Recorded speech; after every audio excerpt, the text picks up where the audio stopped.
Shalom. Selamat datang dalam ibadah GBT Kristus Lepas hari ini. Saya percaya bahwa kita saat ini ada di tempat ini bukan karena kekuatan kita, semua karena anugerah dan pertolongan Tuhan. Kita akan sama-sama merenungkan ayat firman Tuhan yang diambil dari Mazmur 62, ayat yang kedua, dikatakan, hanya dekat Allah saja aku tenang, daripadanya lah keselamatanku. Mari kita bersama-sama merenungkan, kita masuk dalam doa. Puji syukur kami panjatkan kepada Engkau Tuhan, Juru Selamat kami. Hanya dekat Engkau saja kami tenang Tuhan. Dan saat ini, kami hari ini berkumpul bersama, bersatu hati Tuhan, untuk beribadah di tempat ini. Kami mohon agar Engkau hadir di tengah-tengah kami. Engkau juga melawat setiap kami Tuhan. Terima kasih Tuhan. Di dalam nama Tuhan Yesus kami sudah berdoa dan mengucap syukur. Amin.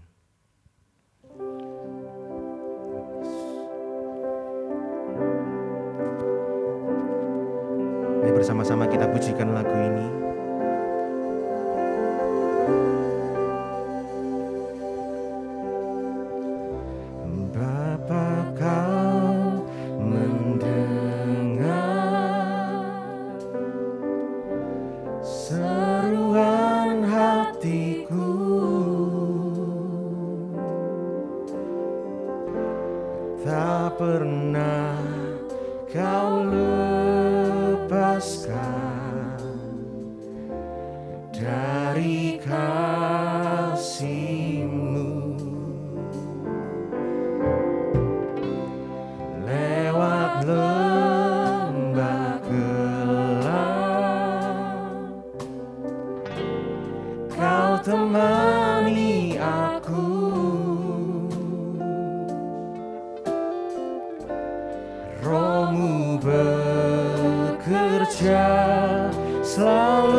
Bersama-sama kita pujikan lagu ini.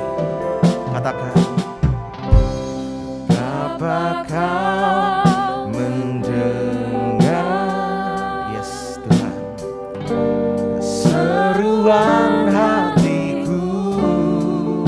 Tak pernah Engkau lepaskan kami, tak pernah Kau lepaskan dari kasih-Mu. Lewat lembah kelam sekalipun Engkau ada bersama dengan kami Tuhan.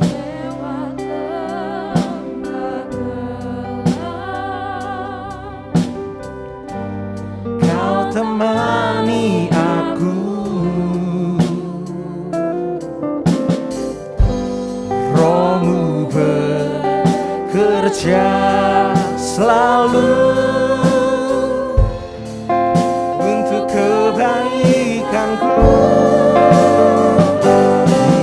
mengalih kuasa dari tempat maha tinggi. Bapa kekal mulia, Kau hadir di sini, memulihkan hati, menyembuhkan yang terluka. Engkau tenang bersama-Mu Bapa, mengalih kuasa dari tempat maha tinggi. Bapa kekal mulia, Kau hadir di sini, memulihkan hati, menyembuhkan yang terluka. bersamamu Bapa. Ku kan tenang bersamamu Bapa. Ku kan tenang bersamamu Bapa.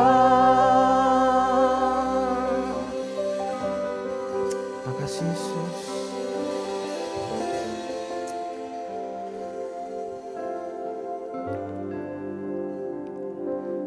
Terima kasih Tuhan. Saat ini kami datang di hadapan-Mu Tuhan. Kami membawa setiap dosa, kami membawa setiap pergumulan kami membawa setiap kelemahan kami, kegagalan kami Tuhan.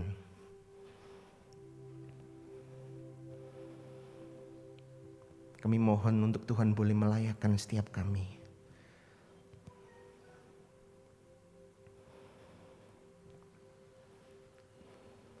Terima kasih Tuhan. Terima kasih Tuhan. Kami percaya Engkau ada di tengah-tengah kami saat ini. Terima kasih Yesus. Mari bersama-sama kita masuk ke dalam doa Bapa kami. Doa yang diajarkan oleh Tuhan Yesus.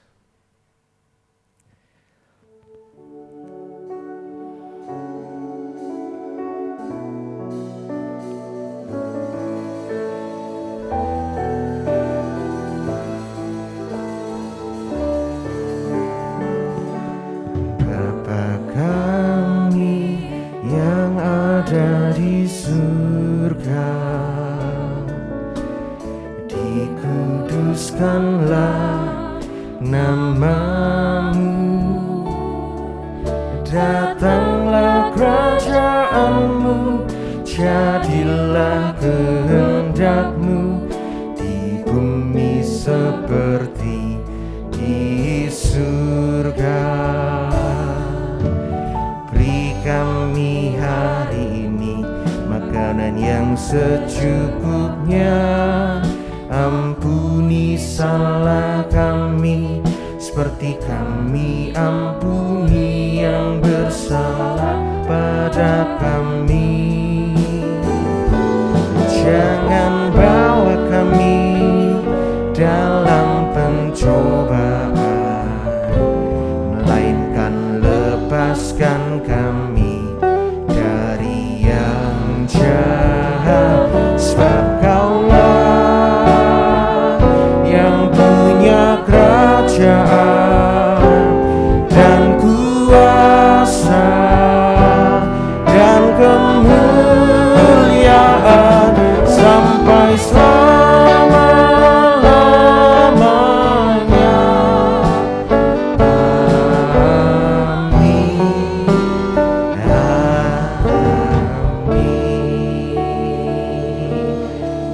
Terima kasih untuk setiap ampunan yang Tuhan berikan bagi setiap kami. Kami mau bersuka cita bersama-sama Engkau Tuhan. Di dalam nama Tuhan Yesus sama-sama katakan amin. Mari kita berdiri bersama-sama. Kita mau pujikan lagu ini bersama-sama. Allah sumber kuatku.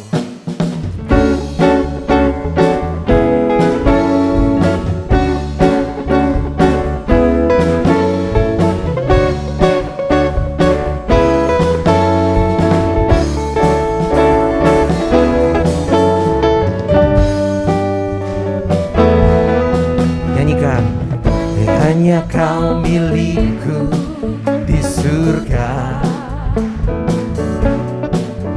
tiada yang ku ingini di bumi, hanya Kau.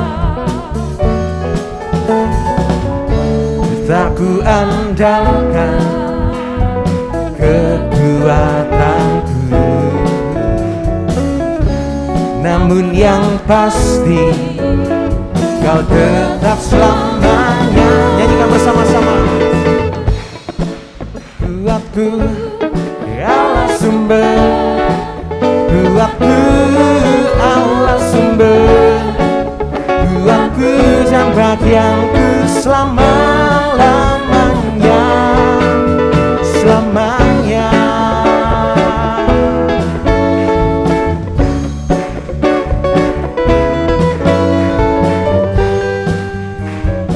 Kau milikku Tuhan,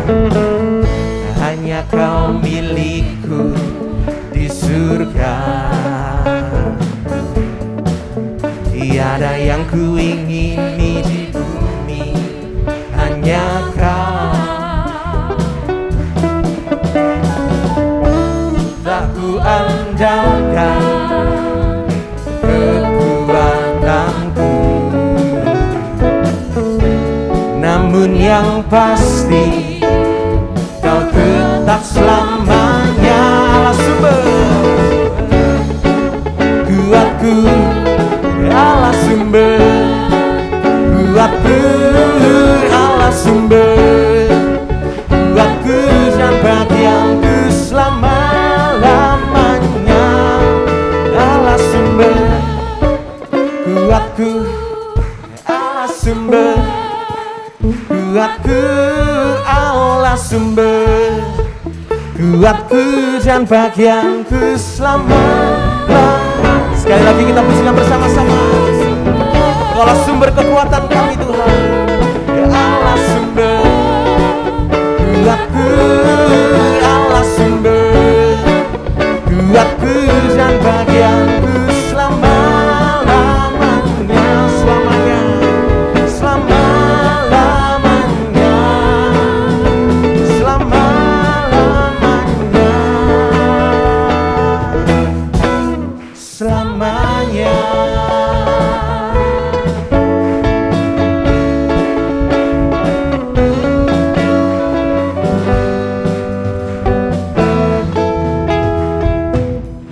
Puji nama Tuhan, silakan duduk kembali. Sebelum kita bersama-sama mendengarkan firman Tuhan, kita akan pujikan lagu ini bersama-sama sebagai bentuk komitmen kita di hadapan Tuhan. Kami mau hidup bagi Engkau Tuhan.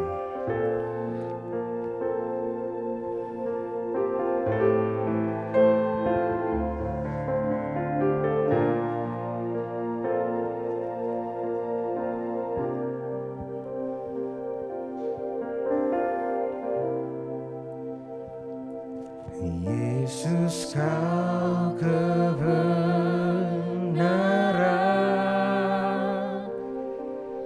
yang menyelamatkanku. Kau memberikanku hidup dan pengharapan.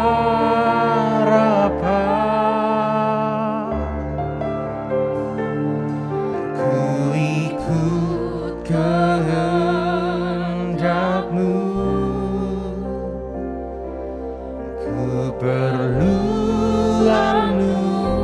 nugrah-Mu,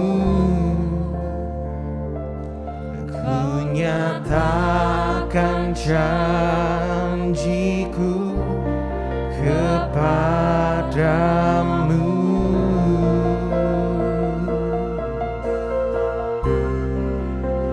Kalau ku hidup bagimu, hatiku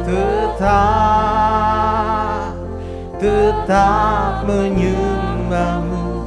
Dunia tak bisa menjauhkanku dari kasih-Mu.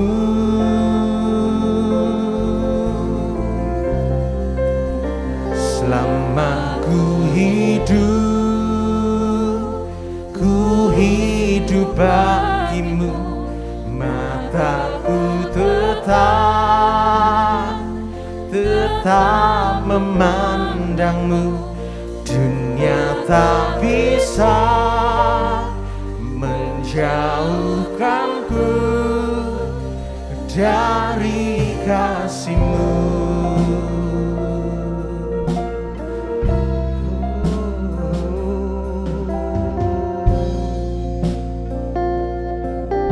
Yesus Kau kebenaran, Yesus Kau kebenaran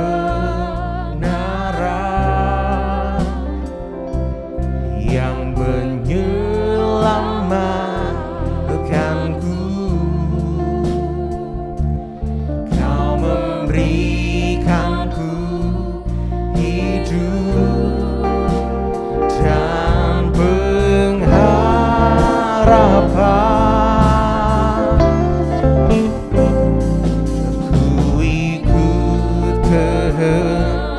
hadapmu.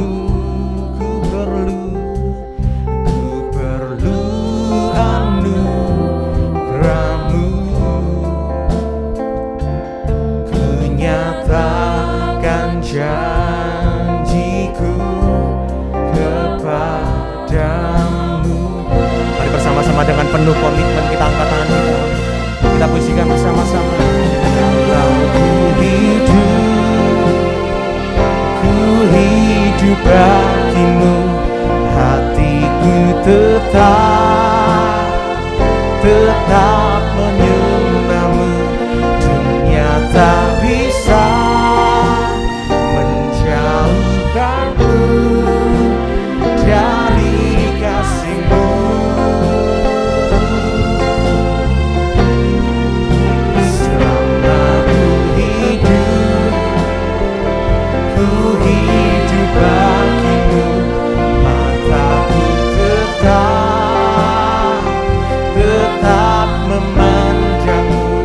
Dunia tak bisa menjauhkanku dari kasih-Mu. Mari kita bersama nyanyikan bersama-sama. Kalau ku hidup, ya, ku hidup bagimu, hatiku tetap menyembahmu.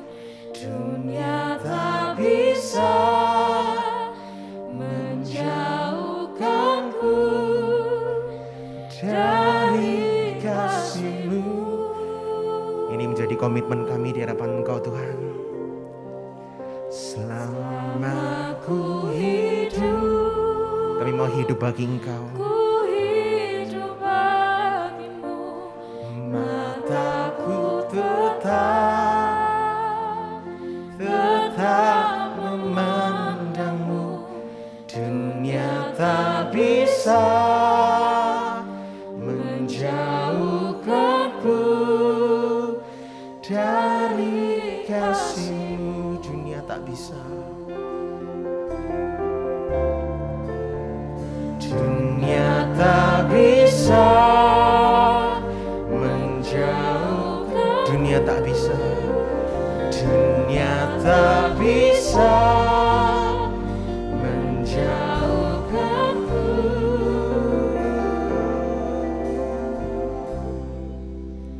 dari kasih-Mu.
Makasih Tuhan.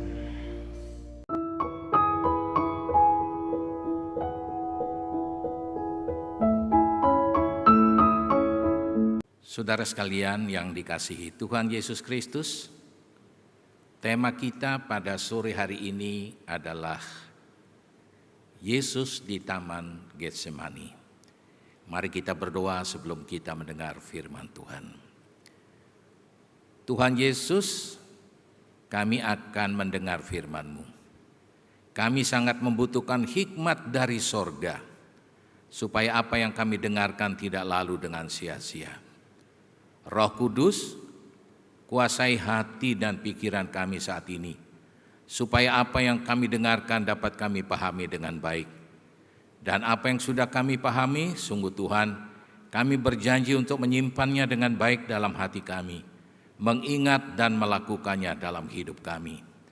Bapa dalam surga, ketika kami mendengar firman-Mu, lindungi kami dari segala yang jahat dan dari hal-hal yang akan menyesatkan kami. Di dalam nama Tuhan Yesus kami berdoa. Amin. Saudara sekalian, mari kita membuka Alkitab kita dan kita akan membaca dari Injil Markus. Markus pasal yang ke-14 ayat 32 sampai dengan ayat 42. Demikian bunyinya. Lalu sampailah Yesus dan murid-muridnya ke suatu tempat yang bernama Getsemani. Kata Yesus kepada murid-muridnya, "Duduklah di sini sementara aku berdoa." Dan ia membawa Petrus, Yakobus, dan Yohanes sertanya. Ia sangat takut dan gentar. Lalu katanya kepada mereka, "Hatiku sangat sedih, seperti mau mati rasanya. Tinggallah di sini dan berjaga-jagalah." Ia maju sedikit, merebahkan diri ke tanah dan berdoa, supaya sekiranya mungkin saat itu lalu daripadanya. Katanya, "Ya Aba, ya Bapa, tidak ada yang mustahil bagimu. Ambillah cawan ini daripadaku, tetapi janganlah apa yang aku kehendaki, melainkan apa yang Engkau kehendaki." Setelah itu ia datang kembali dan mendapati ketiganya sedang tidur. Dan ia berkata kepada Petrus, "Simon, sedang tidurkah engkau? Tidakkah engkau sanggup berjaga-jaga 1 jam? Berjaga-jagalah dan berdoalah, supaya kamu jangan jatuh ke dalam pencobaan.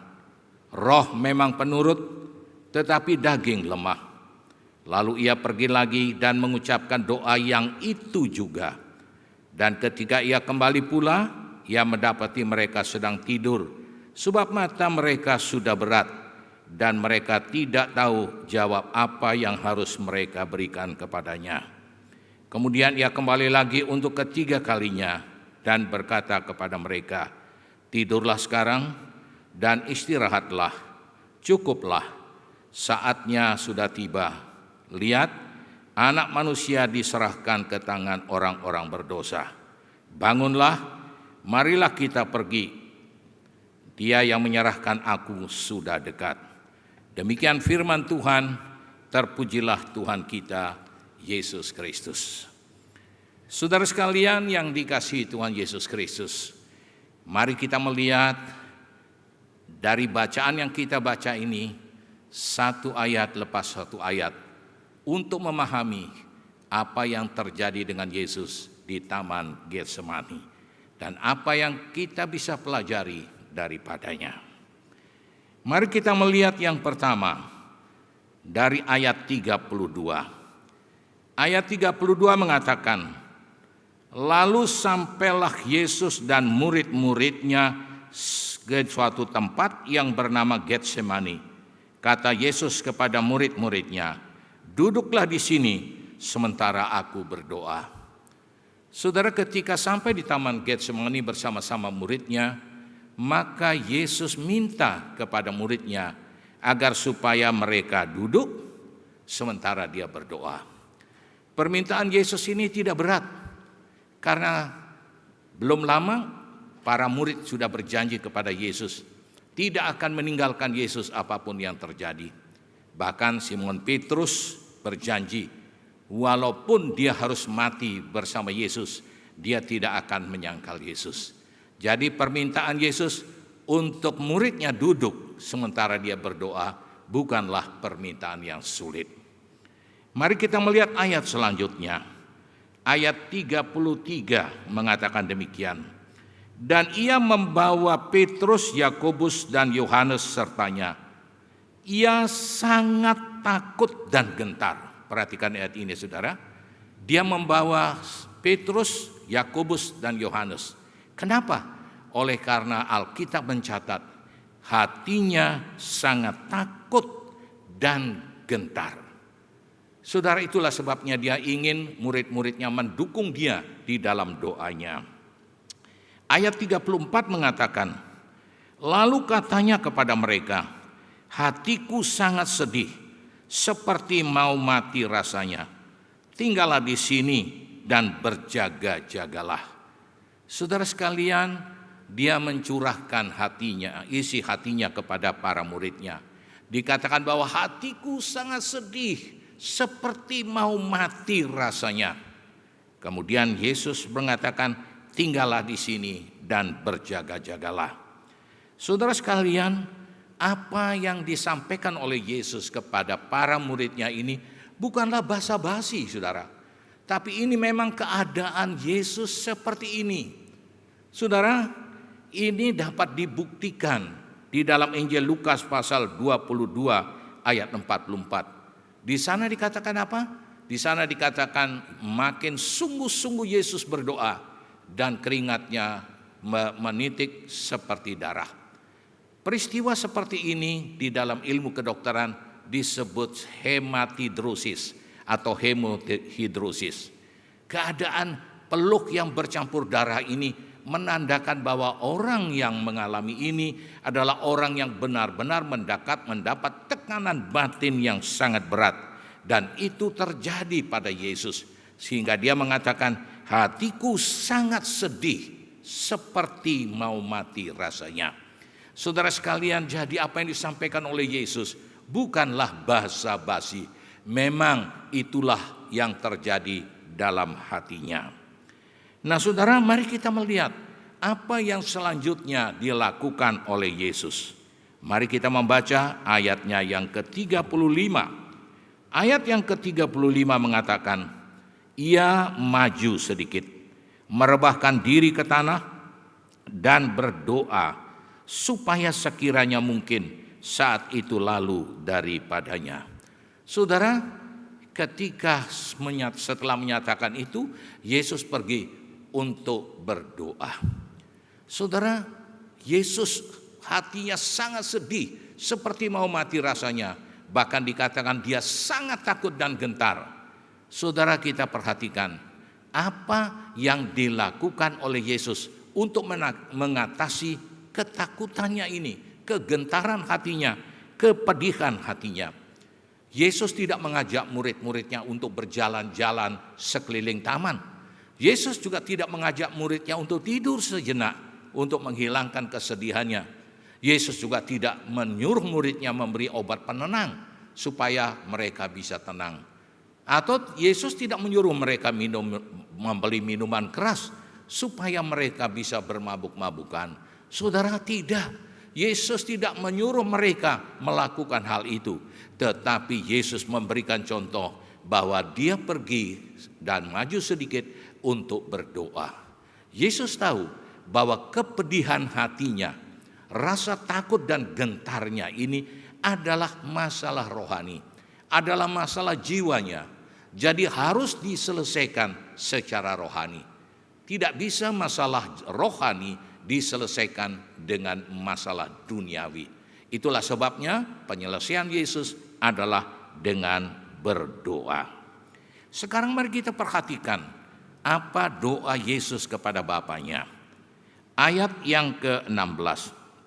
Katanya, ya Aba, ya Bapa, tidak ada yang mustahil bagimu.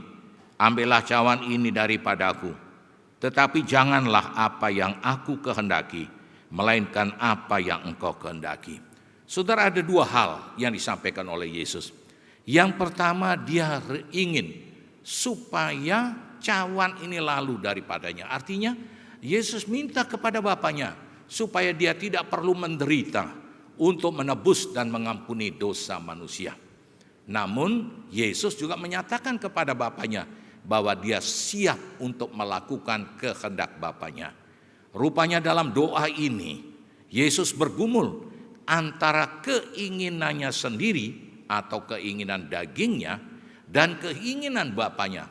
Pergumulan terjadi begitu hebat sehingga dia menyampaikan doanya kepada Bapaknya. Mari kita perhatikan saudara ayat yang ke-37. Setelah itu ia datang kembali dan mendapati ketiganya sedang tidur. Dan ia berkata kepada Petrus, Simon, sedang tidurkah engkau? Tidakkah engkau sanggup berjaga-jaga 1 jam? Saudara, setelah Yesus berdoa dengan sungguh-sungguh, saudara, Yesus menginginkan muridnya mendukung dia dalam doa.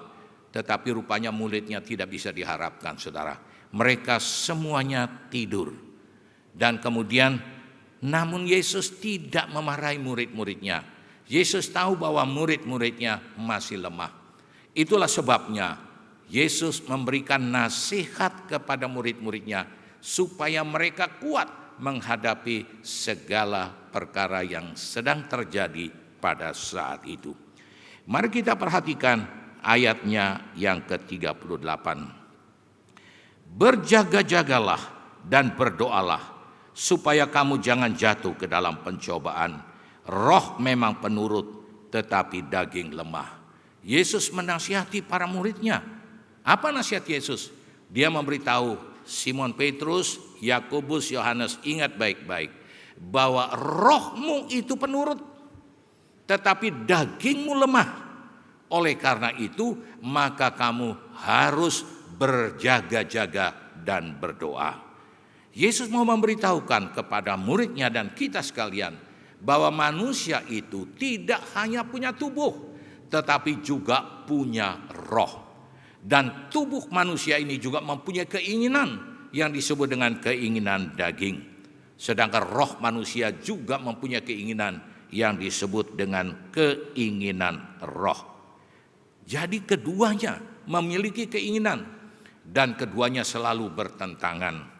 Karena itu Yesus menginginkan supaya murid-muridnya mendukung rohnya, supaya roh yang penurut ini menjadi kuat. Jangan mendukung dagingnya, karena daging ini lemah. Saudara, ini yang dipesankan oleh Yesus kepada murid-muridnya. Kemudian selanjutnya apa yang terjadi? Di dalam pasal 14 ayat 39 dikatakan, lalu ia pergi lagi dan mengucapkan doa yang itu juga. Saudara, Yesus kembali berdoa dan doanya sama seperti yang pertama. Ini menunjukkan bahwa pergumulannya dalam doa yang pertama belum selesai. Dia datang lagi kepada Bapaknya, minta lagi kalau boleh cawan ini lalu daripadanya. Namun dia juga siap untuk melaksanakan keinginan Bapaknya. Jadi pergumulannya begitu hebat. Keinginan dagingnya, Yesus ingin dia bebas dari penderitaan. Tapi rohnya menginginkan dia untuk taat kepada kehendak Bapaknya. Saudara, kita melihat di sini bahwa pergumulan ini terjadi terus-menerus. Saudara, sekarang kita perhatikan di dalam ayatnya yang ke-40. Di sana dikatakan, dan ketika ia kembali pula, ia mendapati mereka, para muridnya, sedang tidur, sebab mata mereka sudah berat, dan mereka tidak tahu jawab apa yang harus mereka berikan kepadanya. Saudara, ketika dia kembali, ternyata dia menemukan muridnya tidur lagi.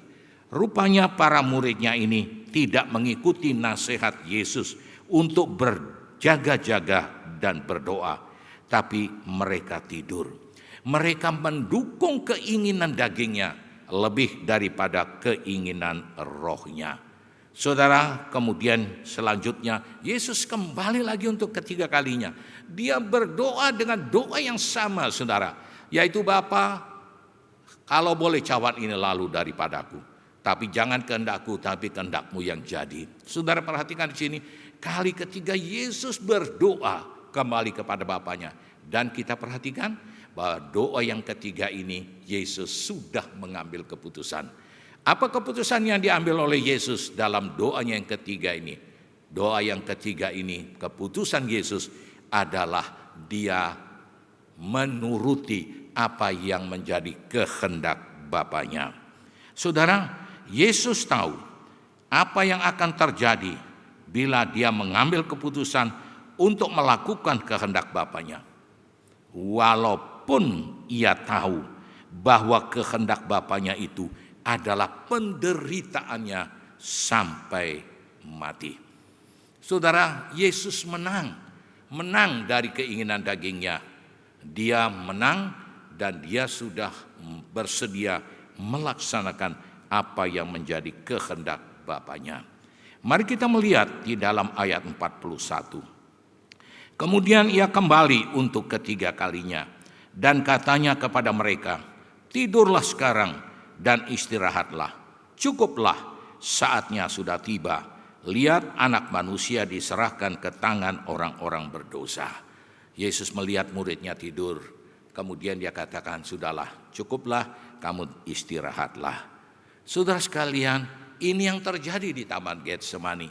Kemudian pertanyaannya, apa yang terjadi setelah itu dengan murid-muridnya yang mendukung keinginan dagingnya lebih daripada rohnya ini?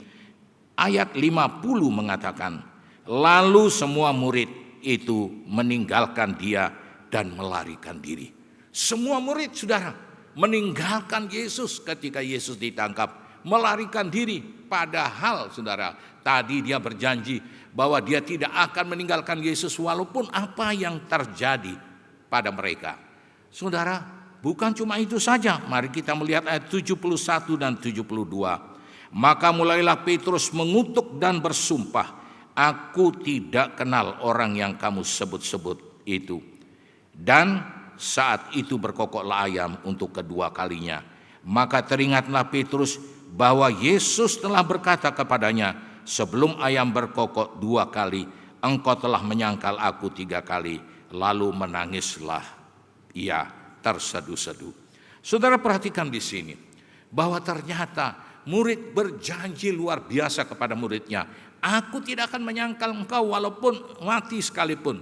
Aku tidak akan meninggalkan engkau. Saudara, nampaknya mereka ternyata menyangkali Yesus dan lari meninggalkan Yesus, saudara. Kemudian kita perhatikan bahwa bahkan Simon Petrus 3 kali menyangkal Yesus. Pada kali yang ketiga dia menyangkal sambil bersumpah dan mengutuk diri. Nah, saudara, mari kita perhatikan di mana letak kegagalan para murid ini untuk menepati janjinya kepada Yesus. Mari kita perhatikan, saudara, bahwa mereka gagal menepati janjinya oleh karena mereka tidak menuruti keinginan Yesus, yaitu berjaga dan berdoa. Saudara, mereka tidak berjaga dan berdoa, tetapi mereka tidur. Artinya mereka mendukung keinginan daging mereka. Apa akibatnya? Daging mereka menjadi kuat. Daging mereka, keinginan daging mereka menguasai keinginan roh mereka. Dan karena keinginan daging mereka menguasai keinginan roh mereka, maka mereka jadi tidak menepati janjinya kepada Yesus. Mereka gagal menepati janjinya. Saudara, apa yang terjadi pada murid-murid ini juga bisa terjadi pada diri kita. Kalau saya bertanya pada saudara, apakah saudara mengasihi Yesus? Saudara pasti akan bertanya, kami mengasihi Yesus. Baik sekali. Tetapi kenapa kerap kali kita melakukan hal yang justru menyakiti hatinya? Saudara, ini yang terjadi. Yang sering kita dapati diri kita seperti itu. Kalau demikian, apa yang kita ketahui tentang hal ini? Ini berarti kita rupanya salah menjalani kehidupan kita. Kita menjalani seperti Simon Petrus dan kawan-kawannya, yaitu tidak berdoa dan berjaga, tetapi mengikuti keinginan daging kita. Inilah yang menyebabkan kegagalan itu. Tapi bagaimana dengan Yesus, saudara? Mari kita perhatikan teladan apa yang Yesus berikan kepada kita. Yesus memberitahukan kepada kita bahwa untuk menyelesaikan rasa takut, rasa gentar, dan rasa sedih seperti mau mati rasanya ini bukan dengan cara-cara duniawi, tapi dengan berdoa. Dan itu yang dilakukan oleh Yesus. Jadi kalau saudara dan saya mengalami hal yang sangat menyedihkan, yang membuat kita takut dan gentar, maka Yesus mengajarkan penyelesaiannya adalah dengan cara berdoa kepada Bapa. Dan kemudian kita melihat bahwa Yesus mendukung keinginan Bapanya, walaupun dia tahu bahwa keinginan Bapanya membuat dia harus menderita sampai mati. Saudara sekalian, Yesus menang. Apa buktinya Yesus menang? Yesus menang karena Yesus tahan menderita dengan sukarela sampai mati di kayu salib. Ini kemenangan yang dialami oleh Yesus. Dia menderita sampai mati tanpa protes kepada Bapaknya, tanpa sakit hati kepada Bapaknya. Kita melihat bahwa Yesus menang karena ia tahan menderita, bahkan menderita dengan sukarela. Saudara, bila roh kita kuat, saudara, kita pun akan mengalami hal yang sama, yaitu kita siap menderita. Kita siap menderita bagi Yesus dengan rela hati. Kemudian kita melihat Yesus menang karena dia tetap taat kepada Bapaknya. Walaupun dia disangkali oleh muridnya, dikhianati, ditinggalkan sendiri oleh muridnya, disiksa sampai mati, tapi dia tetap setia kepada Bapaknya. Ini yang terjadi dengan Yesus. Ini menunjukkan kemenangan rohnya, yaitu kesetiaannya taat kepada Bapaknya. Yesus mendoakan mereka yang menganiaya dia. Yesus tidak berkata kepada Bapaknya, "Bapa, hukum mereka, kutuk mereka yang menganiaya saya ini." Tidak. Yesus menunjukkan kedewasaan rohaninya, yaitu dengan mengatakan pada Bapaknya, "Bapa, ampuni mereka karena mereka tidak tahu apa yang mereka perbuat." Yesus menang di sini. Kita melihat bahwa Yesus juga tetap mengasihi dan tidak menyalahkan Bapaknya. Yesus tidak pernah protes kepada Bapaknya. Yesus tidak katakan ini gara-gara Bapa yang menyebabkan saya menderita sampai mati seperti ini. Saudara, Yesus tidak protes seperti itu. Dia tetap mengasihi Bapaknya, dia tidak menyalahkan Bapaknya. Bahkan sebelum dia mati, dia menyerahkan nyawanya kepada Bapaknya. Dia mengatakan dengan jelas, "Bapa, kepadamu kuserahkan nyawaku." Saudara, Yesus menang dalam pergumulannya. Oleh karena itu dia siap menderita sampai mati. Kalau demikian, akhirnya apa yang kita pelajari dari semuanya ini? Yang pertama, dari pelajaran ini kita belajar untuk menyelesaikan rasa takut, untuk menyelesaikan rasa gentar, untuk menyelesaikan kepedihan hati yang sangat, ialah dengan berdoa. Jangan menyelesaikan semuanya itu dengan cara-cara duniawi, saudara. Dengan tidurkah, dengan jalan-jalankah, dengan minum obat penenangkah, dengan minum narkoba, mabuk-mabukan. Bukan itu caranya. Caranya adalah dengan cara rohani. Cara rohani sudah Yesus ajarkan, yaitu berdoa. Saudara, kita harus diminta untuk terus mendukung keinginan roh kita, bukan keinginan daging kita. Sekarang pertanyaannya adalah bagaimana kita dapat mendukung roh kita. Saudara, Yesus memberikan kita perlengkapan untuk mendukung roh kita supaya roh kita menjadi kuat. Yang pertama, yaitu dia berikan kepada kita firman Tuhan. Yesus mengatakan bukan dengan roti saja manusia dapat hidup, tapi dengan tiap-tiap firman yang keluar dari mulut Allah. Jadi dengan demikian saudara, kita melihat di sini Yesus mengatakan bahwa tubuhmu itu butuh roti, tapi rohmu juga butuh firman. Oleh karena itu jangan cuma memberi makan tubuhmu saja, tapi rohmu kamu perhatikan, beri makan supaya rohmu kuat. Sehingga roh yang kuat ini akan memenangkan setiap penderitaan, setiap masalah persoalan yang kita hadapi. Yang kedua, sediakan waktu untuk bersekutu dengan Bapa di surga. Karena persekutuan dengan Bapa di surga ini akan membuat kita kuat. Karena itu Yesus mengingatkan, berjaga-jagalah dan berdoalah supaya kamu jangan jatuh dalam pencobaan. Roh memang penurut, tapi daging lemah. Jadi Yesus menginginkan kita berdoa. Karena inilah cara untuk mengatasi kepedihan hati, ketakutan, kegentaran. Caranya adalah dengan berdoa. Yesus sangat menghargai doa. Itulah sebabnya dia memesan pada muridnya, jangan jemu-jemu berdoa, tetaplah berdoa. Selanjutnya kita melihat bahwa Yesus juga menginginkan kita agar supaya kita hidup dipimpin dan dikuasai oleh Roh Kudus. Hidup yang dipimpin dan dikuasai oleh Roh Kudus ini membuat kita dapat mengalahkan keinginan daging kita. Galatia 5 ayat 16 katakan, maksudku ialah hiduplah oleh roh, maka kamu tidak akan mengikuti keinginan daging. Saudara, cara satu-satunya mengatasi keinginan daging, hidup dalam roh. Apa artinya hidup dalam roh? Hidup dalam roh ayat 25 katakan, jikalau kita hidup dalam roh, baiklah hidup kita dipimpin oleh roh. Ini yang dikatakan oleh firman Tuhan. Ini perlengkapan yang Allah berikan. Oleh karena itu saya mengajak kita untuk meneladani Yesus, agar supaya kita tetap menang dalam kepedihan, dalam ketakutan, dalam kegentaran hati. Menang dalam segala godaan, cobaan, dan tantangan yang diberikan, yang terjadi pada diri kita. Nah, biarlah apa yang kita pelajari pada sore hari ini menolong kita untuk berakar, bertumbuh, dan berbuah di dalam Kristus Yesus. Amin. Mari kita berdoa. Tuhan Yesus, terima kasih. Engkau sudah mengajar kami agar supaya kami hidup senantiasa berjaga-jaga dan berdoa. Tuhan menyuruh kami untuk terus-menerus mendukung roh kami, sehingga roh kami menjadi kuat dan kami dapat mengalahkan segala keinginan daging kami. Tolong kami Bapa, supaya kami senantiasa memperhatikan firman Tuhan, membaca dan merenungkannya, memperhatikan doa, melaksanakannya dalam hidup kami, dan senantiasa minta tuntunan Roh Kudus supaya kami boleh menghasil buah roh yang mengatasi segala keinginan daging kita. Terima kasih Bapa. Tanamkan semua firman-Mu dalam hati kami supaya berakar, bertumbuh, dan berbuah lebat dalam hidup kami. Dalam nama Tuhan Yesus yang sangat mengasihi kami bersyukur untuk firman-Mu sore hari ini. Amin.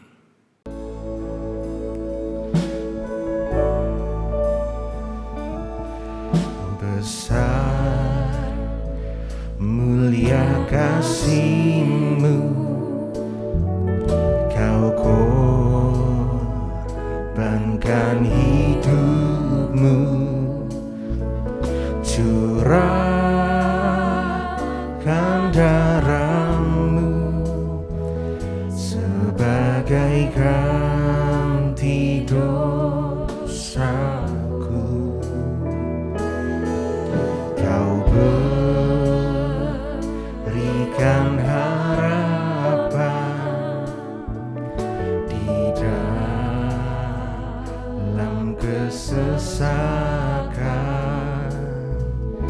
Akulah perbuatan-Mu, Yesus Tuhan penebus. Mari saya undang untuk kita berdiri bersama-sama.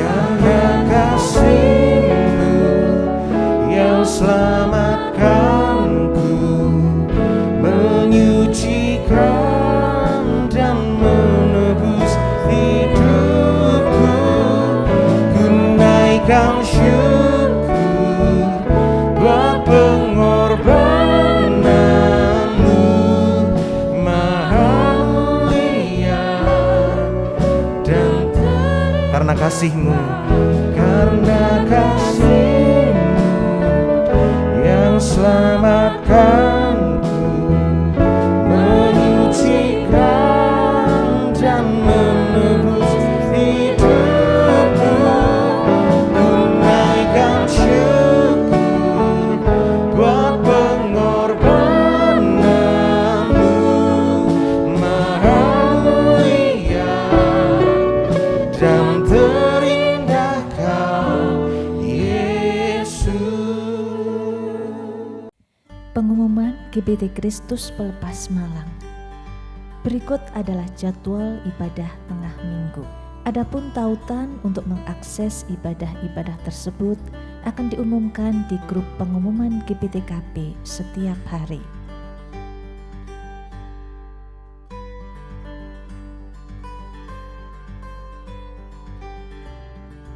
Mari bergabung dalam ibadah Ragawi setiap minggu pagi pukul 7 mulai 3 April 2022. Ibadah daring yang selama ini ditayangkan perdana setiap minggu pagi pada pukul 6 mulai 3 April 2022 akan digabungkan dengan streaming langsung pada pukul 7 pagi. Ibadah daring setiap minggu sore tetap ditayangkan pada pukul 17.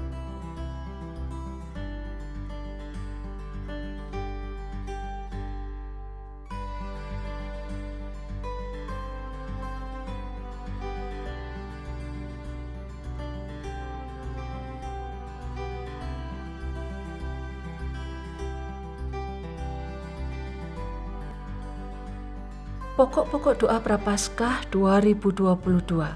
Mari kita mendoakan yang pertama untuk gembala, tim gembala, pengurus, pelayan, dan seluruh warga, mulai dari anak-anak sekolah minggu sampai usia emas selama masa Prapaskah. Yang kedua, untuk mereka yang terpapar dan terdampak langsung maupun tidak langsung oleh pandemi COVID-19. Dan yang ketiga, untuk katekisasi dan persiapan rohani bagi mereka yang akan dibaptis pada hari Paskah 17 April 2022. Yang keempat, upaya pemerintah pusat dan pemerintah daerah dalam menyeimbangkan antara kesehatan dan perekonomian atau kesejahteraan masyarakat. Dan yang kelima, untuk persatuan dan kesatuan bangsa dan negara kita, agar semua pihak selalu mengedepankan kepentingan Negara Kesatuan Republik Indonesia lebih daripada kepentingan kaum dan golongan.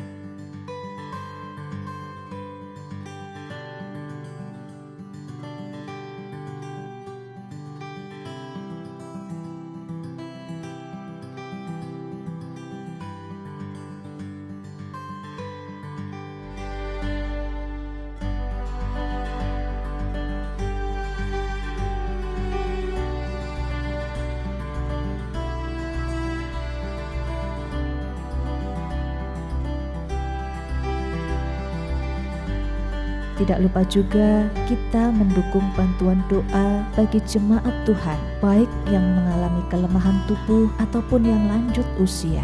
Kiranya Tuhan menolong.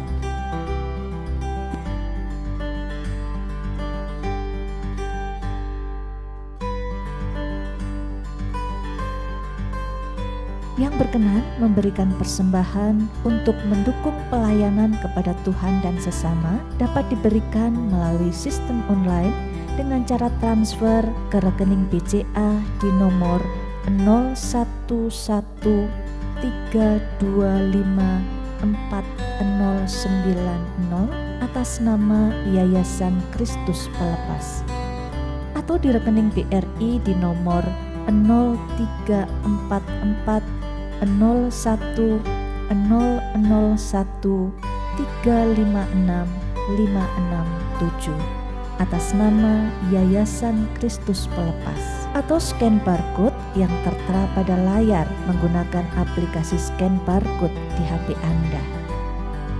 Bagi jemaat yang tidak dapat melakukan transfer, persembahan bisa dikumpulkan di rumah dalam amplop persembahan dan diserahkan ke gereja pada kesempatan mendatang.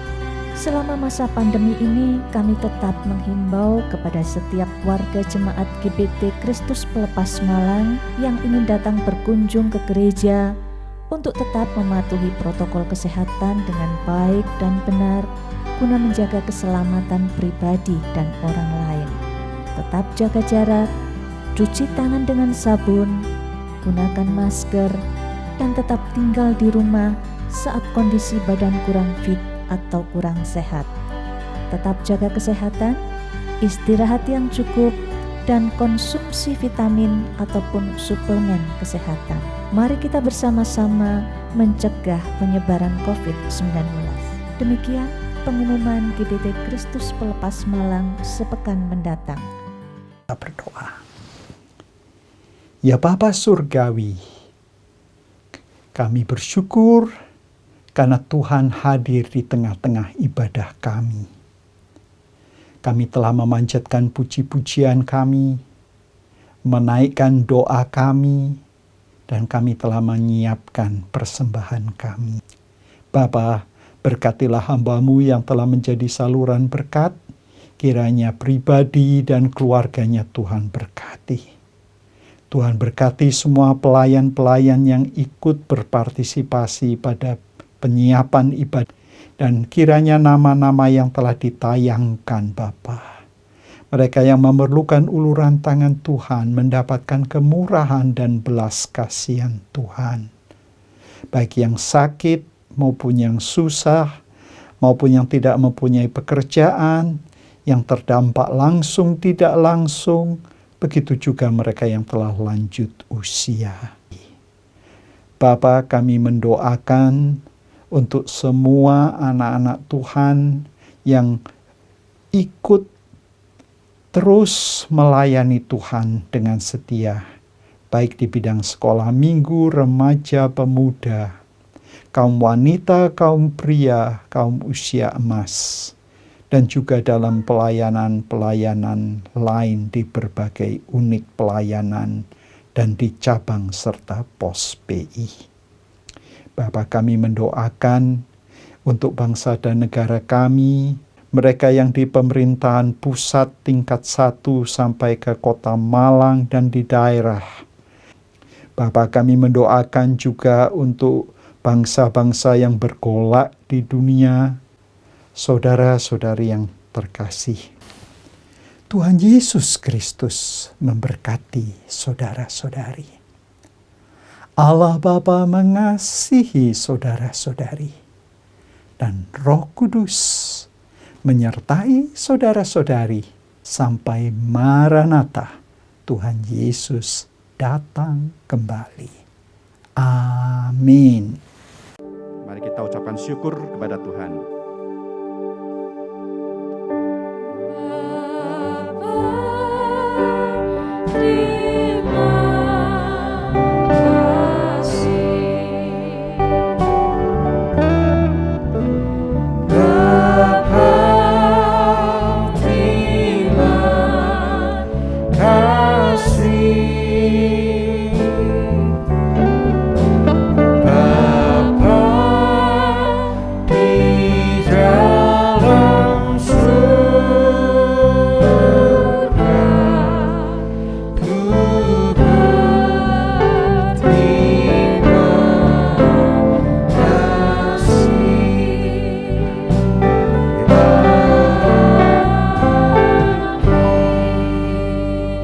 Jangan lupa subscribe di channel kami dan juga klik tombol lonceng untuk mendapatkan update terbaru dari kami. Sampai jumpa minggu depan. Tuhan Yesus memberkati.